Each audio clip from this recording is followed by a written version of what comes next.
Hello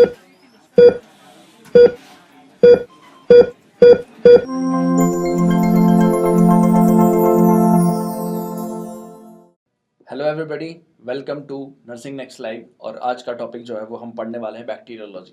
देखो, bacteriology का मतलब क्या है बेसिकली, तो हम देखते हैं कि यहाँ पर जब भी हम ये टर्म यूज़ करते हैं तो इसका मतलब होता है स्टडी। ठीक है, तो बैक्टीरिया की स्टडी को हम बैक्टीरियोलॉजी के अंदर हम पढ़ते हैं, और बैक्टीरियोलॉजी के अंदर हम बहुत थोड़ा सा डिटेल से स्टडी करेंगे कि क्या बैक्टीरिया होते हैं, क्या उनका स्ट्रेन होता है ना, कैसे बैक्टीरिया रिप्रोडक्शन करता है, बैक्टीरिया की स्ट्रक्चर क्या होती है। अब इन सभी का जो है थोड़ा थोड़ा ब्रीफ इंट्रोडक्शन हम लेने वाले हैं। चलिए तो शुरुआत करते हैं सबसे टफेस्ट एंड सबसे इंटरेस्टिंग टॉपिक के साथ। लिखा हुआ है सामने स्टेन। देखो, हम कई बार जो है वो स्टीन वर्ड पढ़ते हैं, तो बेसिकली कि ये कैसा स्टेन है। एसिड फास्ट स्टेन आपने नाम सुना होगा, एसिड फास्ट बेसिलाई आपने नाम सुना होगा, ग्राम पॉजिटिव, ग्राम नेगेटिव, इन सब के बारे में आपने कई दफ़ा चर्चाएं सुनी होंगी। लेकिन ये होते क्या है बेसिकली।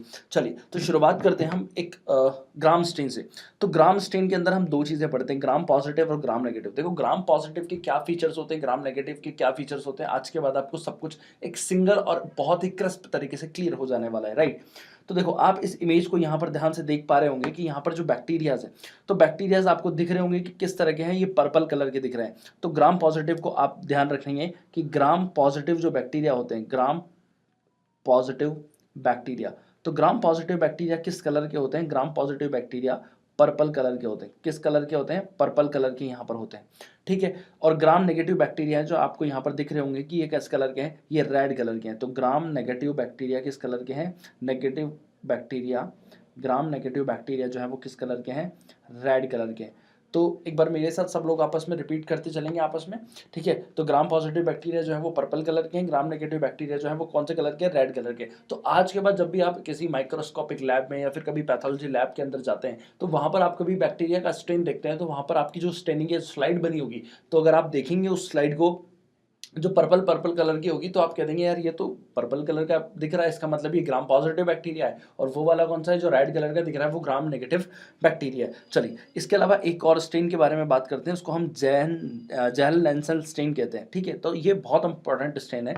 बेसिकली ये किसके अंदर आती है, ये पॉजिटिव इन टीबी, किसके अंदर, पॉजिटिव इन ट्यूबरक्लोसिस। ट्यूबरक्लोसिस के अंदर जो है ये पॉजिटिव हमें देखने को मिलती है, और ये किस कलर में देखने को मिल रही है, रेड कलर में यहाँ पर ये देखने को मिलती है। ठीक है, तो हम इसको बोल देते हैं ये रेड कलर में यहाँ पर देखने को मिलती है। तो मैं इसको थोड़ा सा छोटा कर लेता हूँ क्योंकि ये बहुत मोटा सा हो रहा है।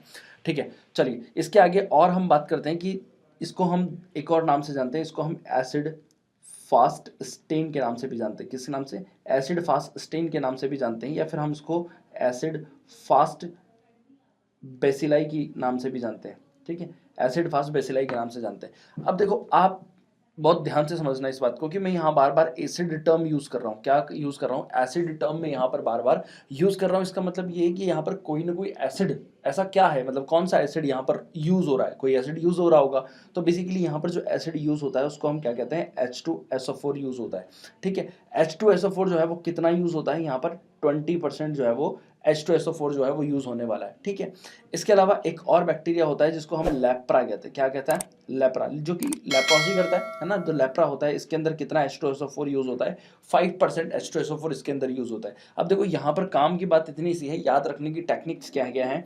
आप इसको कैसे याद रखेंगे कि टीबी के अंदर 20% H2SO4 यूज हो रहा है ना, कैसे याद रखेंगे। ठीक है, तो इसको ऐसे याद रखेंगे क्योंकि आजकल चल क्या रहा है, आईपीएल, और आईपीएल के अंदर आपने देखा होगा कि आईपीएल किस तरह का होता है। आईपीएल जो है वो 2020 मैच होते हैं।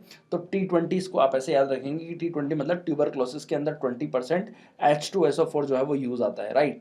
इसके अलावा जो है लेप्रा में आप काउंट करके देखो कितने अल्फाबेट हैं, 1 2 3 and 4 and 5, there are 5 alphabets in the lepra spell. So 5% H2SO4 जो है वो यहाँ पर यूज हो रहा है। ठीक है, इतनी बात सभी को क्लियर है। एक बार फिर सब लोग मेरे साथ बोलेंगे कि ग्राम पॉजिटिव बैक्टीरिया और ग्राम नेगेटिव बैक्टीरिया को हमने क्लासिफाई किया, और ग्राम पॉजिटिव बैक्टीरिया जो है वो पर्पल कलर का नजर आया, और ग्राम नेगेटिव बैक्टीरिया जो है वो हमने स्टेंडिंग के अंदर देखा तो रेड कलर का हमें यहाँ पर नजर आया। ठीक है, चलिए आगे बात करें, आगे हमने बात किया एक और दूसरा स्टेन का, जेल नेल्सन स्टेन के बारे में हमने बात किया। तो जेल नेल्सन स्टेन के अंदर हम जो है कह रहे हैं कि टीबी के अंदर यूज होता है, और टीबी के अंदर जो है वो यूज होता है तो रेड कलर का हमें यहाँ पर शो होता है, स्लाइड के अंदर हम देखेंगे तो रेड कलर का शो होगा। इसको हम ऑल्सो नॉन एज, है ना, ऑल्सो नॉन एज कौन सा, एसिड फास्ट स्टेन के नाम से भी जानते हैं और एसिड फास्ट बेसिलाई के नाम से भी जानते हैं। हम इसको एसिड बार बार टर्म यूज कर रहे हैं, इसका मतलब कि कौन सा एसिड हम यहाँ यूज करते हैं, हम H2SO4 यूज करते हैं। H2SO4 जो है वो ट्यूबरक्लोसिस के अंदर 20% यूज करते हैं। इसको हमने किससे निमोनिक किया, हमने इसको T20 से निमोनिक किया, यानी कि 20% H2O4 जो है वो ट्यूबरक्लोसिस के अंदर यूज होने वाला है। बाकी लेप्रा के अंदर क्या यूज होने वाला है, 5% H2SO4 यहाँ पर यूज होने वाला है। तो आई होप ये वाला स्लाइड आपको क्लियर होगा, इसको आप एज अ फ्लैश कार्ड आप यूज कर सकते हैं, ठीक है। चलिए तो अब आगे बढ़ते हैं, हम आगे बैक्टीरिया के स्ट्रक्चर के बारे में बात करते हैं। तो बेसिकली बैक्टीरिया की स्ट्रक्चर कैसी होती है, कैसी दिखती है, क्या उसके मतलब लाइक क्या क्या क्या क्या उसके अंदर होता है, चलिए हम खुद से ड्रॉ करने की कोशिश करते हैं।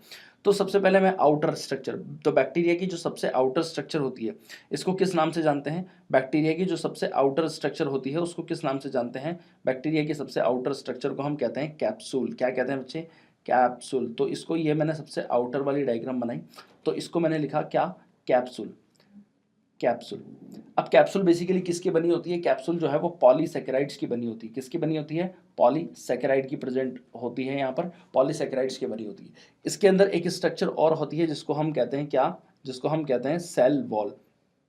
क्या आप ऐसे बैक्टीरिया का नाम मुझे बता सकते हैं जिसके पास सेल वॉल एब्सेंट होती है, डेफिनेटली सर हम बता सकते हैं। उस बैक्टीरिया को हम माइक्रोप्लाज्मा के नाम से, मतलब ऐसा ऑर्गेनिज्म जिसके पास सेल वॉल एब्सेंट होती है उसको हम माइक्रोप्लाज्म के नाम से जानते हैं। तो ये कौन सी है, ये है सेल वॉल। क्या है ये, सेल वॉल। देखो सेल वॉल जो होती है वो ग्राम पॉजिटिव की अलग होती है, ग्राम पॉजिटिव सेल वॉल उसे कहते हैं, सेल वॉल उसे कहते हैं, और जो जो ग्राम नेगेटिव बैक्टीरिया के पास होती है उसको ग्राम नेगेटिव सेल वॉल हम कहते हैं। सर आपने ये दोनों डिफरेंट डिफरेंट क्यों लिखा, क्योंकि हम इनके बारे में आगे चलकर डिफरेंशिएट करने वाले हैं, और आपके एग्जाम्स में, थ्योरेटिकल एग्जाम्स में कई दफ़ा ये सवाल भी आया होगा, आने वाला भी होगा कि ग्राम पॉजिटिव और ग्राम नेगेटिव बैक्टीरिया की जो सेल वॉल है उसके अंदर डिफरेंशिएट करके हमें बताइए, राइट।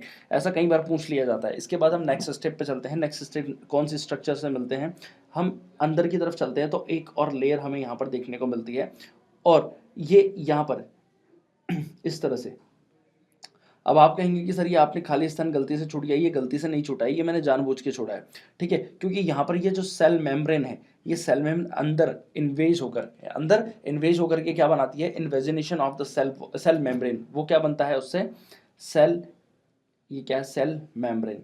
और इसके इन्वेजिनेशन से, इनके इन्वेजिनेशन से कौन सी स्ट्रक्चर बनती है उसको हम कहते हैं मीजोजोम्स। क्या कहते हैं, मीजोजोम्स। अब आप सभी लोग मुझे एक क्वेश्चन का आंसर देंगे कि invagination of sorry mesosomes is the invagination of cell wall, cell membrane या कैप्सूल वगैरह वगैरह, ऐसे कुछ तरह के ऑप्शंस आपको मिलेंगे। तो आप क्या बोलेंगे कि sir it is the invagination of cell membrane. और दूसरी सबसे इंपॉर्टेंट बात यह है कि ये काम क्या करता है, बेसिकली जो मीजोजोम है, ये मीजोजोम काम क्या करता है। देखो मीजोजोम जो होता है वो बैक्टीरिया के लिए एक रेस्पिरेटरी ऑर्गन का काम करता है। किसका काम करता है, रेस्पिरेटरी ऑर्गन का ये काम करता है। तो आप इसको याद रखने के लिए जो है ना वो यहाँ पर छोटा सा जो है वो आप क्या बना लेंगे, लंग्स बना लेंगे, ताकि आपको याद रहेगा कि ये रेस्पिरेटरी ऑर्गन का ही काम करता है। चलिए अब इसके अलावा बैक्टीरिया के स्ट्रक्चर के पास और क्या प्रेजेंट है सर, इसके अलावा बैक्टीरिया के स्ट्रक्चर के पास हम देखें तो यहाँ पर एक ऐसी स्ट्रक्चर प्रेजेंट होती है, ऐसी कुछ स्ट्रक्चर प्रेजेंट होती है।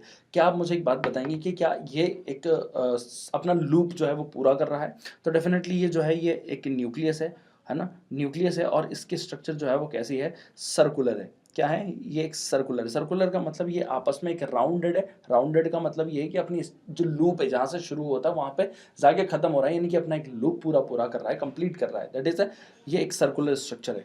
इसके अलावा एक सबसे इंपॉर्टेंट स्ट्रक्चर जिसको हम कहते हैं, क्या कहते हैं, चलिए नाम डिसाइड करते हैं। एक सबसे इंपॉर्टेंट स्ट्रक्चर यहाँ से निकल के आती है, और वो कहाँ से निकल के आती है, सबसे इंपॉर्टेंट बात है ये याद रखना कि वो सेल वॉल से निकल के आती है। कहाँ से निकल के आती है, सेल वॉल से। ये सेल वॉल से ऐसी कुछ स्ट्रक्चर निकल के आती है जिसको हम क्या कहते हैं, फ्लैजिला कहते हैं। क्या कहते हैं बच्चे, फ्लैजिला कहते हैं। देखो फ्लैजिला का काम क्या है, बेसिकली आप सभी लोग जानते हैं कि फ्लैजिला, सर फ्लैजिला का काम क्या होता है, लोकोमोशन करना।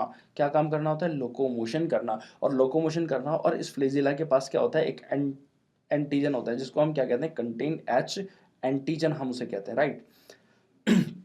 चलिए तो ये एक स्ट्रक्चर कुछ इसके पास होती है। इसके अलावा सर और क्या होता है बैक्टीरिया के पास, और हम बात करें और क्या रहेगा बैक्टीरिया के पास, तो बैक्टीरिया के पास एक और स्ट्रक्चर मिलती है जिसको हम क्या कहते हैं, जिसको हम कहते हैं फिम्ब्री। क्या कहते हैं? फिम्ब्री। फिम्ब्री कहते हैं, या फिर हम उसको क्या कहते हैं, पिलाई कहते हैं। क्या कहते हैं? फिम्ब्री या कहते हैं या फिर पिलाई कहते हैं। देखो पिलाई के पास जो होता है वो एक पिलीन प्रोटीन होता है। कौन सा प्रोटीन होता है? पिलीन प्रोटीन होता है। और ये याद रखना कि पिलाई जो होती है वो लोकोमोशन में बिल्कुल भी हेल्प नहीं करती।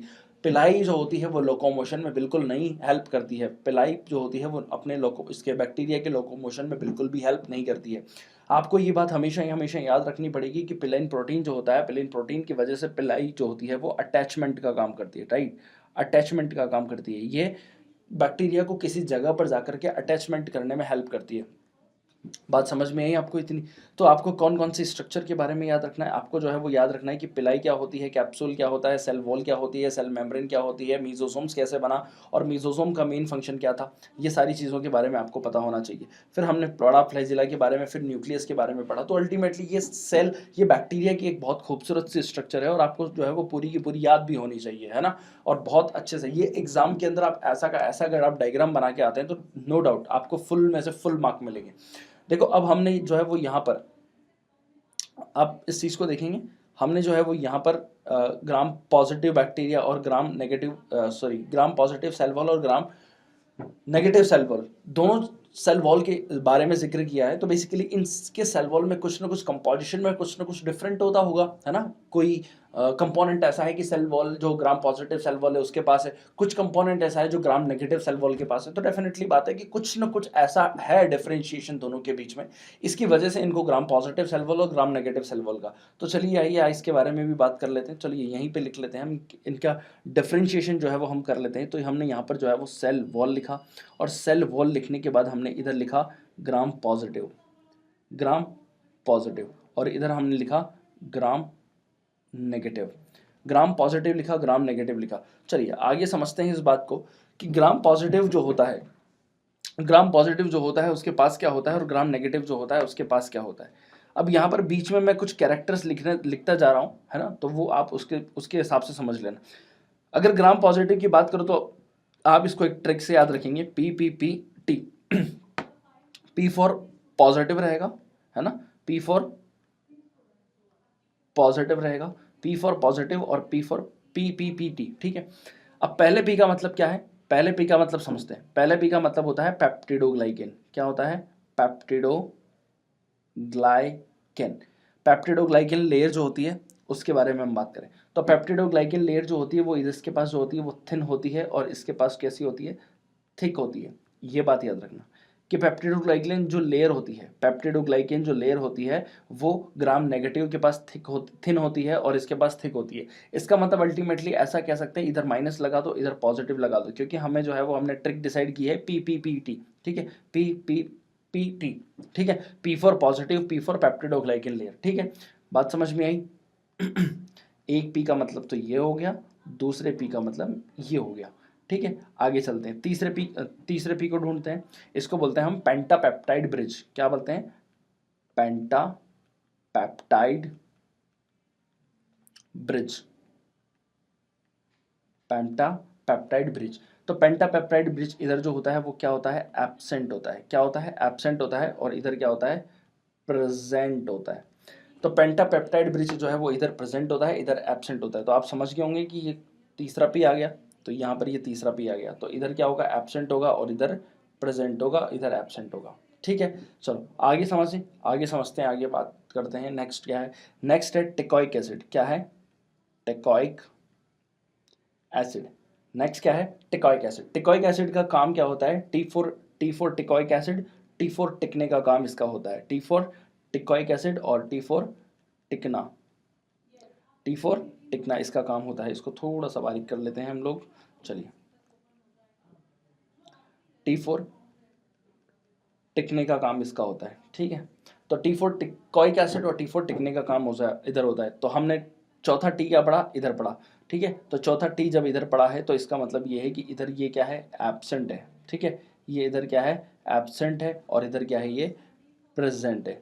ठीक है, इधर प्रेजेंट है और उधर एब्सेंट है। तो ये कुछ कैरेक्टरिस्टिक फीचर्स जो थे ये बहुत ज़रूरी थे सेल वॉल के बारे में बताना, क्योंकि आपसे एग्जाम में ये कई दफ़ा क्वेश्चन पूछा जा सकता है कि ग्राम पॉजिटिव की सेल वॉल क्या है और ग्राम नेगेटिव की सेल वॉल क्या है। ठीक है, तो यहाँ पर इसका जो है वो फंक्शन आपको पता चल गया होगा कि अगर यहाँ पर फंक्शन लिखना चाहूँ मैं तो इसका फंक्शन क्या है, यहाँ पर अटैचमेंट का फंक्शन है, अटैचमेंट का फंक्शन यहाँ पर रहेगा। ठीक है, तो बात समझ में आ गई, पी। ठीक है, एक बार फिर से आप देख लेंगे। एक बार फिर से हमने देखा क्या, बैक्टीरिया के स्ट्रक्चर के अंदर देखा हमने, कैप्सूल होता है, सबसे आउटर मोस्ट लेयर होती है, देन उसके बाद सेल वॉल होती है, सेल वॉल के बाद जो है वो ग्राम पॉजिटिव ग्राम नेगेटिव के अंदर डिसाइड किया, फिर सेल मेम्ब्रेन होती है, सेल मेम्ब्रेन के अंदर की तरफ इन्वेजन से मीजोसोम जैसी स्ट्रक्चर बनती है, और मीजोसोम जो होता है वो रेस्पिरेटरी ऑर्गन की तरह काम करता है। जैसे हमारी बॉडी के अंदर क्या काम करता है, हमारी बॉडी के अंदर लंग्स जो है वो काम करते हैं। ठीक है, इस तरह से न्यूक्लियस होता है, न्यूक्लियस सर्कुलर होता है, फ्लैजिला होते हैं जो कि मूवमेंट में हेल्प करते हैं, उसके बाद फेम्ब्रिया पिलाई होती है जो कि अटैचमेंट में हेल्प करती है। ठीक है, फिर इसके अलावा चौथा, इसके अलावा एक और चीज़ हम देखते हैं, लाइपोपॉलीसेकेराइड। क्या देखते हैं, लाइपोपॉलीसेकेराइड, लाइपोपॉलीसेकेराइड। तो लाइपोपॉलीसेकेराइड जो होते हैं वो यानी कि लाइपो मतलब लिपिड की हम बात करें तो लाइपो मतलब लिपिड की हम बात करें तो लिपिड जो होता है वो यानी कि मोर इधर की तरफ ज़्यादा होता है, और जो पाया जाता है वो 3 रीजन्स में पाया जाता है। किस में पाया जाता है, 3 रीजन्स में पाया जाता है। उन 3 रीजन्स का नाम क्या है, उन 3 रीजन्स का नाम हम क्या बोलते हैं, उन 3 रीजन्स को हम जो है वो ओपा के नाम से जानते हैं, OPA। ठीक है, चलिए, ओ का मतलब क्या है, ओ का मतलब होता है ओ एंटीजन, ओ का मतलब होता है ओ एंटीजन, पी का मतलब पॉलीसेकेराइड, और इसका मतलब होता है लिपिड ए। तो दीज आर द लाइपोपॉलीसेकेराइड्स। ठीक है, तो ये रहेगा। ठीक है, बात समझ में आई सभी को, चलो। तो ये कुछ कैरेक्टर्स थे सेल वॉल के। सेल वॉल के अंदर क्या रहेगा क्या नहीं रहेगा हमने पूरा डिफरेंशिएट करके देख लिया। आई होप आपको सारी चीज़ें क्लियर होंगी। अब हम चलते हैं इसके फ्लैजिला के ऊपर।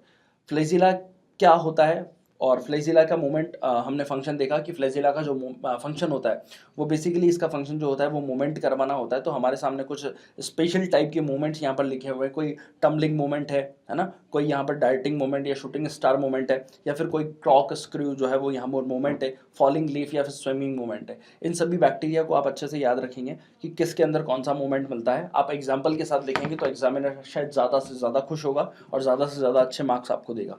तो पहले ही हम बात करें, पहले किसके, टम्बलिंग मूवमेंट की हम बात करते हैं। तो पहला जो टम्बलिंग मूवमेंट है वो टम्बलिंग मूवमेंट जो है वो किसके अंदर मिलता है। टम्बलिंग मूवमेंट का मतलब समझते हैं आप, टम्बलिंग मूवमेंट का मतलब ये होता है कि लड़खड़ाते हुए चलना। लड़खड़ाते हुए तो मतलब लाइक लिस्टीरिया एक है, लिस्टीरिया, लिस्टीरिया एक बैक्टीरिया है जो कि लड़खड़ाते हुए चलता है, यानी कि उसको कंट्रोल नहीं है, यानी कि वो लड़खड़ाते हुए, यानी कि उसके टम्बलिंग मूवमेंट, यानी कि आड़ा टेढ़ा तिरछा जो है चलता है।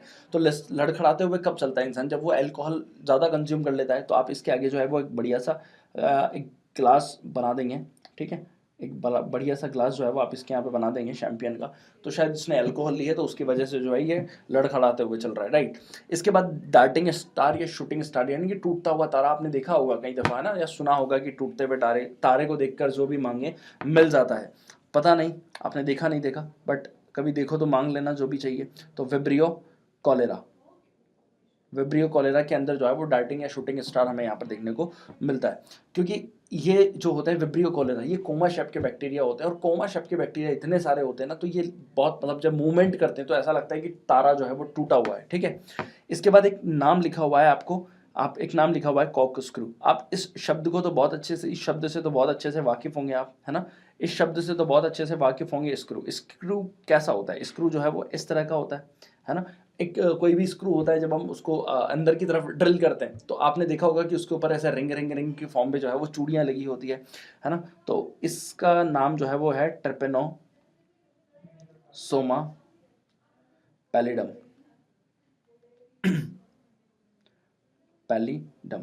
और ट्रिपेनोसोमा पैलिडम जो है वो क्या करवाता है, ये सिफिलिस करवाता है। क्या करवाता है, ये सिफिलिस करवाता है। अब देखो हमारे यहाँ पर दो चीज़ें बिल्कुल क्लियर हो गई कि जो सिफिलिस वाला बैक्टीरिया होता है उसकी शेप कैसी होती है, उसकी शेप कैसी होती है, और उसकी शेप कैसी होती है, और उसकी मूवमेंट कैसी होती है।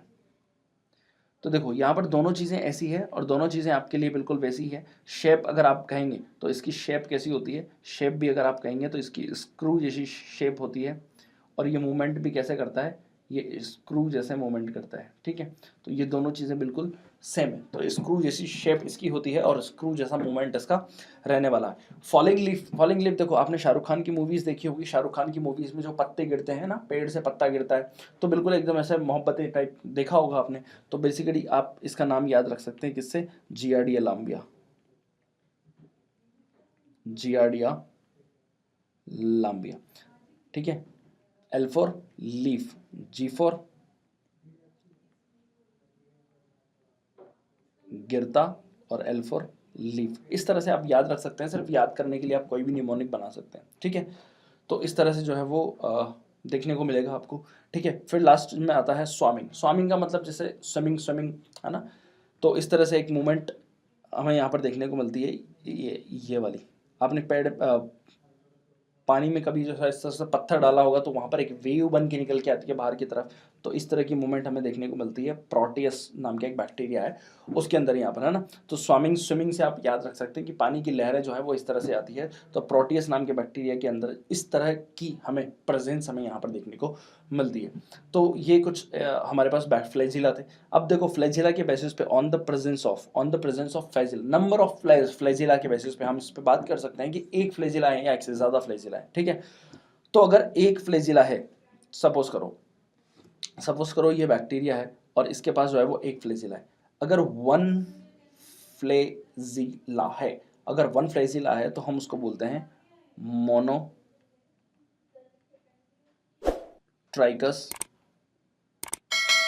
फ्लैजिला। इसका अगर एग्जाम्पल की बात करें तो इसका एग्जाम्पल होगा विब्रियो। क्या इसका एग्जाम्पल क्या होगा, विब्रियो। अगर ऐसा कोई बैक्टीरिया है और उसके पास इतने सारे हैं, ठीक है, इतने सारे फ्लैजिला हैं, तो इसको बोलते हैं हम लोफोट्रोकस फ्लैजिला। जिसके पास एक से ज़्यादा है उसको बोलते हैं हम लोफोट्रोकस फ्लैजिला, यानी कि इसके पास क्या है, बंच ऑफ फ्लैजिलास इसके पास है, ठीक है।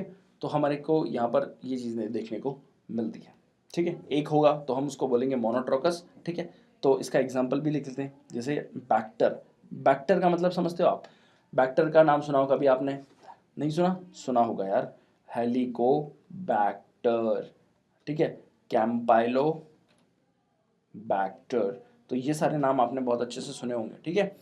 तो बहुत कई दफ़ा ये नाम सुने होंगे आपने। तो ये हमने अभी तक जो है वो बैक्टीरिया की नॉर्मल स्ट्रक्चर पढ़ी, उसके अंदर अब फ्लैजिला पढ़ा। अब हम बात करते हैं बैक्टीरियल ग्रोथ कर्व के बारे में कि बैक्टीरिया कैसे ग्रो करता है। बट डेफिनेटली बात है कि बैक्टीरिया है, अपना नंबर बढ़ाता है तो किसी न किसी तरह से तो बढ़ाता ही होगा। तो कैसे बढ़ाता है, चलिए उसके बारे में हम थोड़ा सा डिस्कस करते हैं, थोड़ा बात करके देखते हैं कि कैसे जो है वो बैक्टीरिया अपना नंबर बढ़ाता है, ठीक है। तो बैक्टीरियल ग्रोथ कर्व के अंदर बेसिकली क्या पढ़ते हैं हम, बैक्टीरियल ग्रोथ कर्व के अंदर हम पढ़ते हैं अबाउट ग्रोथ एंड डिवीजन। तो बैक्टीरियल ग्रोथ एंड डिवीजन हम पढ़ते हैं। चलिए हम इसको ग्राफ के अंदर एक प्लॉट करने की कोशिश करते हैं। एक बहुत खूबसूरत सा ग्राफ हम बनाते हैं। तो ये और ये दो पैरामीटर्स हम लेते हैं, एक एक्स एक्सिस लेते हैं और एक वाई एक्सिस लेते हैं, ठीक है। तो टाइम हम हमारे यहाँ पर रखते हैं क्योंकि टाइम के साथ ही तो बैक्टीरिया जो है वो मल्टीप्लाई करेगा, और यहाँ पर देखते हैं नंबर ऑफ बैक्टीरिया जो है वो किस तरह से मल्टीप्लाई होते हैं। तो बैक्टीरिया का जब हम ग्राफ बनाते हैं तो हमें कुछ इस तरह का ग्राफ देखने को मिलता है, कुछ इस तरह का ग्राफ हमें देखने को मिलता है, ये और कुछ इस तरह का हमें ग्राफ देखने को मिलता है। ये थोड़ा सा टेढ़ा हो गया,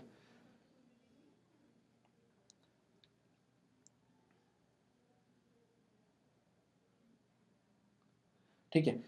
तो देखो सबसे पहला फेज आता है, सबसे पहले वाले फेज को बोलते हैं हम लैग फेज। क्या बोलते हैं, सबसे पहले वाले फेज को हम बोलते हैं लैग फेज। क्या बोलते हैं, लैग फेज। देखो लैग फेज वो है जब यहाँ पर बैक्टीरिया के साथ क्या हो रहा है, बैक्टीरिया का यहाँ पर कोई भी नंबर चेंज नहीं हो रहा है, तो नो चेंज इन नंबर। तो बैक्टीरिया के नंबर में यहाँ पर कोई चेंज नहीं आ रहा है ना।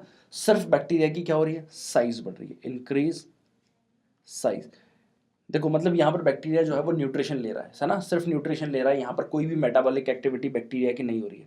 बैक्टीरिया की यहाँ पर कोई भी मेटाबॉलिक एक्टिविटी नहीं हो रही है, इसका मतलब बैक्टीरिया के अंदर कंजप्शन नहीं हो रहा है। जैसे हमारे साथ कोविड-19 में हो रहा था। कोविड-19 में हम सब लोग घर पे बैठे हुए थे, और घर पे बैठे हुए तो सिर्फ हमारा क्या हो रहा था, हमारा साइज बढ़ रहा था, बॉडी का साइज बढ़ रहा था। क्यों, क्योंकि हमारे अंदर कोई मेटाबॉलिक एक्टिविटीज़ नहीं हो रही थी। तो इसलिए हम यहाँ पर कह सकते हैं कि बैक्टीरिया का जो है वो साइज बढ़ता गया ड्यू टू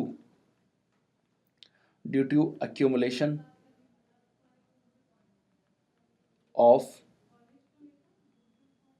मेटाबोलाइट्स।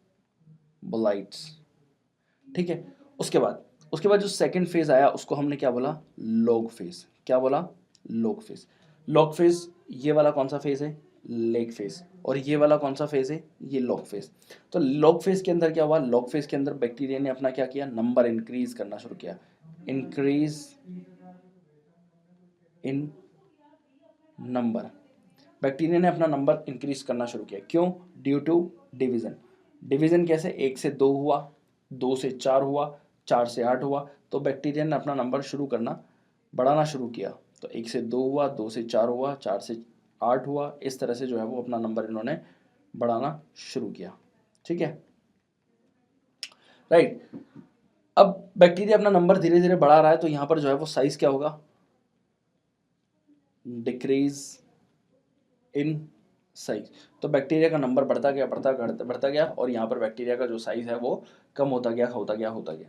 ठीक है, अब तीसरी बात, एक टाइम ऐसा आएगा जब बैक्टीरिया जो है वो किस फेज में चला जाएगा, तीसरा फेज, जिसको हम क्या कहते हैं, स्टेशनरी फेज कहते हैं। क्या कहते हैं, स्टेशनरी फेज हम कहते हैं।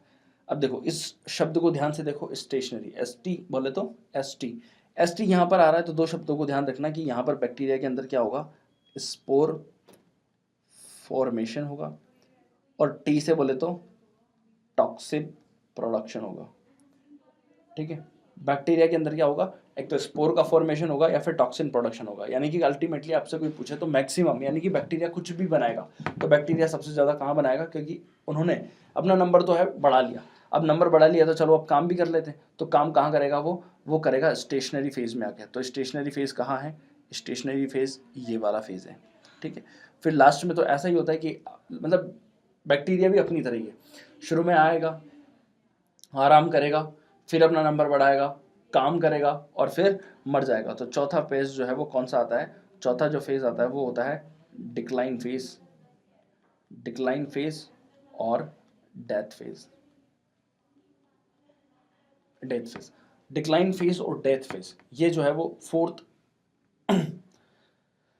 फोर्थ फेज बेसिकली ये रहने वाला है। ठीक है, चलो आगे बढ़े। तो डिक्लाइन फेज और डेथ फेज ये रहने वाला है। अच्छा मुझे एक बात बताओ, हम जब पेशेंट को एंटीबायोटिक्स देते हैं, तो एंटीबायोटिक्स हम देते हैं, तो एंटीबायोटिक्स हम दे रहे हैं पेशेंट को, तो एंटीबायोटिक हम जब देते हैं तो कौन से फेज में बैक्टीरिया को अफेक्ट करता है, कौन से फेज में जो है वो बैक्टीरिया को मारता है। या फिर आपको एक बात पता हो नहीं हो, बैक्टीरिया खुद भी अपना जो है वो एंटीबायोटिक्स बनाते हैं। क्यों बनाते हैं, क्योंकि ऑब्वियसली बात है कि जो जितनी भी फार्मास्यूटिकल्स कंपनीज हैं, ये जो मेडिसिन बना रही हैं, इनको कहाँ से मिल रहा है वो टॉक्सिन कहाँ मिल रहा है, वो डेफिनेटली बात है, ये टॉक्सिन वही तो है, ये एंटीबायोटिक्स ही तो है, ये खुद जो बना रहा है बैक्टीरिया, जो प्रोड्यूस कर रहा है वो क्या है, वो टॉक्सिन एंटीबायोटिक्स ही तो है। तो हम कहाँ उसे यूज़ करने वाले हैं, वो हम यूज़ करने वाले हैं उसको लॉग फेज के अंदर।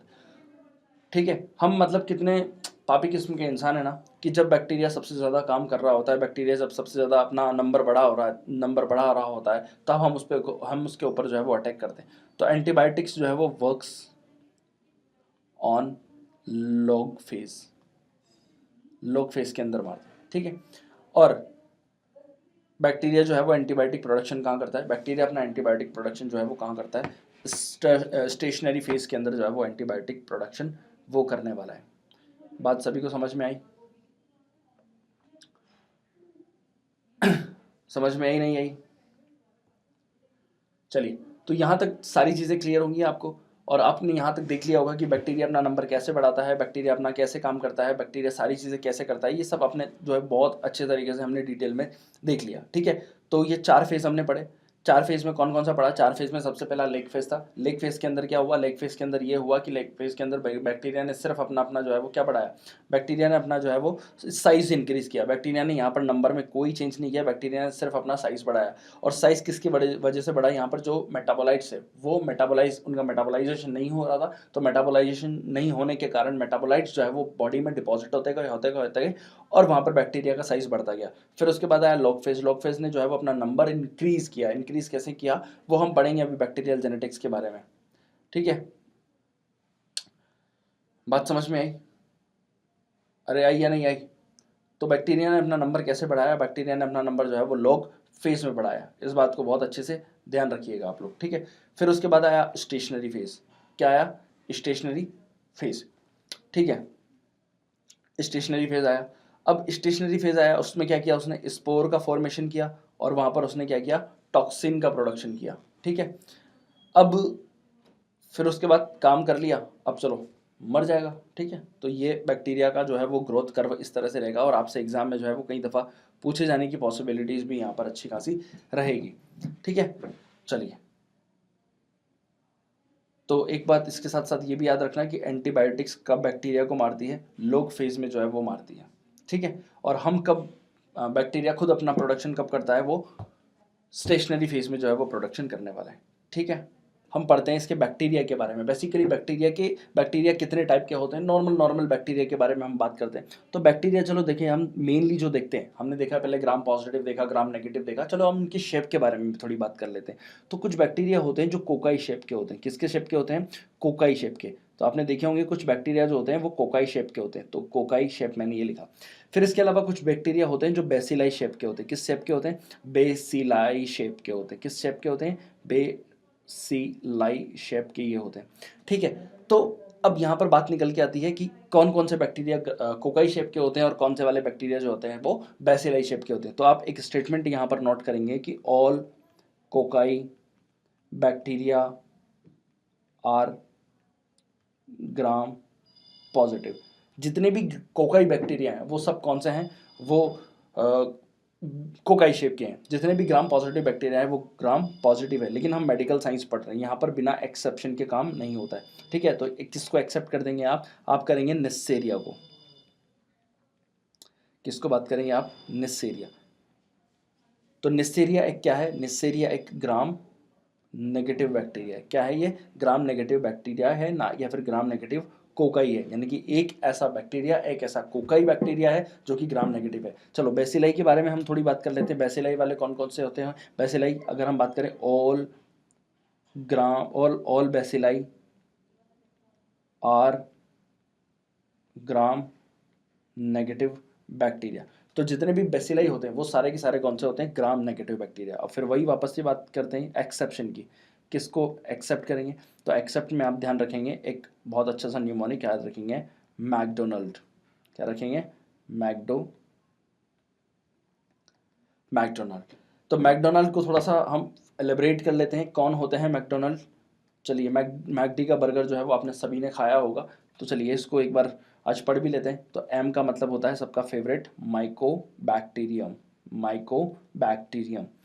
ए का मतलब होता है एंथ्रेक्स और सी का मतलब होता है क्लोस्ट्रिडियम और डी का मतलब होता है डिप्थेरिया और एन ओ का मतलब होता है नोकार्डिया। यहाँ पर ए का मतलब होता है एक्टिनो माइसीस और एल का मतलब होता है लिस्टेरिया। और ये डी ऐसे ही घूमने की तरफ से आ गया, ठीक है। तो ये कैसे बैक्टीरिया हैं, ये सारे के सारे ग्राम पॉजिटिव बैक्टीरिया हैं, ठीक है। तो ग्राम पॉजिटिव बैक्टीरिया कौन है, ग्राम नेगेटिव बैक्टीरिया कौन है, इन सब के बारे में जो है वो हम डिटेल में डिस्कस करने वाले हैं नेक्स्ट क्लास के अंदर। फिलहाल के अंदर हमने बैक्टीरिया की नॉर्मल स्ट्रक्चर के बारे में पढ़ा, नॉर्मल स्टेनिंग के बारे में पढ़ा, और उसके बाद हमने बैक्टीरिया के बारे में पढ़ा कि कौन सा वो कैसे रिप्रोडक्शन करता है, कैसे उसका ग्रोथ करवा है, कैसे वो काम करने वाला है, lag phase, log phase, stationary और डिक्लाइन फेज, 4 फेज के अंदर वो काम करने वाला है, ठीक है। तो उसके बाद हमने बैक्टीरिया का थोड़ा सा क्लासिफिकेशन किया, कोकाई बैक्टीरिया एंड बेसिलाई के बारे में हमने पढ़ा। ये सारे बैक्टीरिया, सारे इंपॉर्टेंट बैक्टीरिया जो है वो यहाँ पर कवर हो जाएंगे, डेफिनेटली कवर हो जाएंगे। फिर उसके बाद जो है वो हम इनको एक एक बैक्टीरिया को पकड़ के स्टार्ट करेंगे, हम डिटेल में डिस्कशन करना स्टार्ट करेंगे, राइट। तो फिलहाल के लिए इतना ही, हम मिलते हैं अगली क्लास के अंदर। तब तक के लिए thank you so much guys.